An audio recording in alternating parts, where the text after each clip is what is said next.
Hello friends, ఈ వీడియోలో calendar auto functions గురించి తెలుసుకుందాం. సో క్యాలెండర్ ఆటో ఎప్పుడు యూజ్ చేయాలంటే మనకు రేంజ్ ఆఫ్ డేట్స్ కావాలన్నప్పుడు యూజ్ చేయొచ్చు.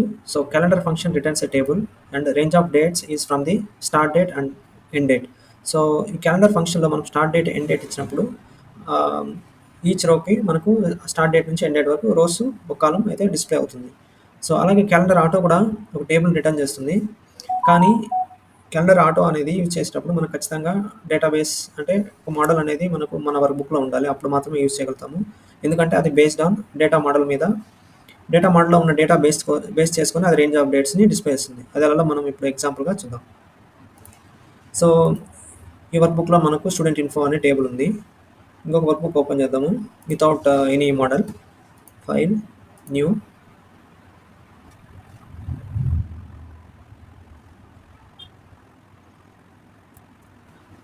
సో ఈ వర్క్ బుక్లో అయితే మనకి ఎటువంటి డేటా మోడల్ లేదు.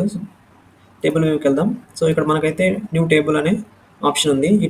ఈ ఆప్షన్ మీద క్లిక్ చేసినప్పుడు మనం న్యూ టేబుల్ అనేది క్రియేట్ అవుతుంది. సో ఇక్కడ మన డెఫినేషన్ చూస్తే క్యాలెండర్ ఆటో రిటర్న్స్ ఏ టేబుల్ అంటే ఒక కొత్త టేబుల్ క్రియేట్ చేస్తుంది. సో ఇప్పుడు click on new table.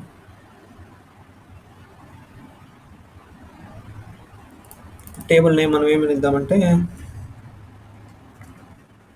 Calendar date అని ఇస్తున్నాను. సో దీని సింటాక్స్ ఏంటి, calendar start date end date provide చేయాలి. సో మనకు డేట్ ఫంక్షన్ యూజ్ చేసి డేట్ ఇయర్, ఫర్ ఎగ్జాంపుల్ మనకు 20 బిగినింగ్ నుంచి కావాలనుకోండి 2023 మంత్ జనవరి డే 1 నుంచి ఈరోజు వరకు కావాలనుకోండి మనం ఎండ్ డేట్ టుడే అని ఇవ్వచ్చు. సో టుడే డేట్ వరకు రేంజ్ ఆఫ్ డేట్స్ మనకు జనరేట్ అవుతాయి. సో ఎంటర్ క్లిక్ చేస్తున్నాను. సో ఇక్కడ చూస్తే మనకు క్యాలెండర్ టేబుల్ అనే డేటా టేబుల్ అయితే క్రియేట్ అయింది. ఆ టేబుల్లో ఏముంది, ఈ జనవరి బిగినింగ్ నుంచి టుడే డేట్ వరకు డేటా అయితే జనరేట్ అయింది. 10/7/2023, ఓకే, అక్టోబర్ 7. సో దీని పర్పస్ కోసం మనం క్యాలెండర్ యూజ్ చేయొచ్చు. అదే ఇప్పుడు మనం క్యాలెండర్ ఆటో యూజ్ చేయడానికి ట్రై చేద్దాం. ఓకే, సో మళ్ళీ న్యూ టేబుల్ మీద క్లిక్ చేస్తున్నాను. ఇక్కడైతే క్యాలెండర్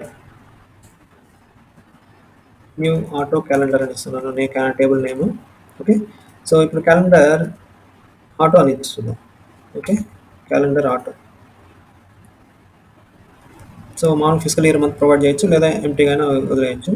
సో ఇప్పుడు ఎంటర్ చేసి చూద్దాం. సో ఇక్కడ ఎంటర్ చేస్తే మనకు ఎర్రర్ వచ్చింది. ఏమని, calendar auto function cannot find a base column of data type in the model.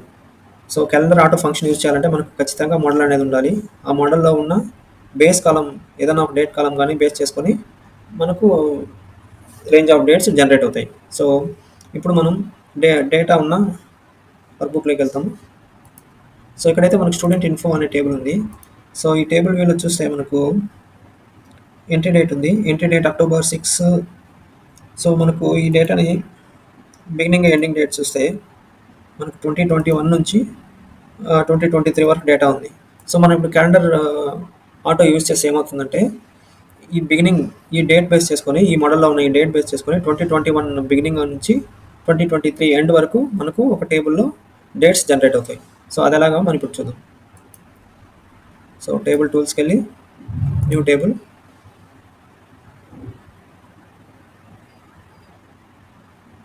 So table name new auto calendar అని ఇస్తున్నాను. జస్ట్ క్యాలెండర్ ఆటో అని టైప్ చేస్తాను. ఎంటర్. చూసారా, మనకు ఈ స్టూడెంట్ ఇన్ఫోలో అయితే మనకు 2021 నుంచి 2023 వరకు డేటా ఉంది కదా. సో న్యూ ఆటో క్యాలెండర్లో ఏమొచ్చింది, సేమ్ 2021 బిగినింగ్ నుంచి 2023 ఎండ్ వరకు జనరేట్ అయిన డేటా. సో క్యాలెండర్ యూజ్ చేసినప్పుడు మాత్రం మనం start date end date provide చేయాలి. క్యాలెండర్ ఆటోకి స్టార్ట్ డేట్ ఎండ్ డేట్ అవసరం లేదు. బేస్డ్ ఆన్ ద డేటా మోడల్లో ఉన్న డేట్ బేస్ చేసుకొని సిరీస్ ఆఫ్ డేట్స్ జనరేట్ అవుతాయి. ఓకే, సో అలాగే మనం ఇక్కడ ఇన్పుట్ కూడా ఇవ్వచ్చు. సో దాని సింటాక్స్ ఏంటంటే calendar auto inside we can provide physical year end of month. Okay, so for example let's say మనం 3 ప్రొవైడ్ చేస్తే ఇప్పుడు అవుట్పుట్ ఏమొస్తుందో చూద్దాం.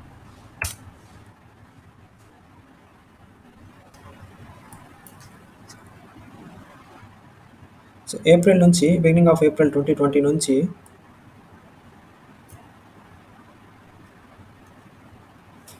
మార్చ్ 31 వరకు వచ్చింది. So physical year month provide చేసినప్పుడు ఇలా డేటా జనరేట్ అవుతుంది.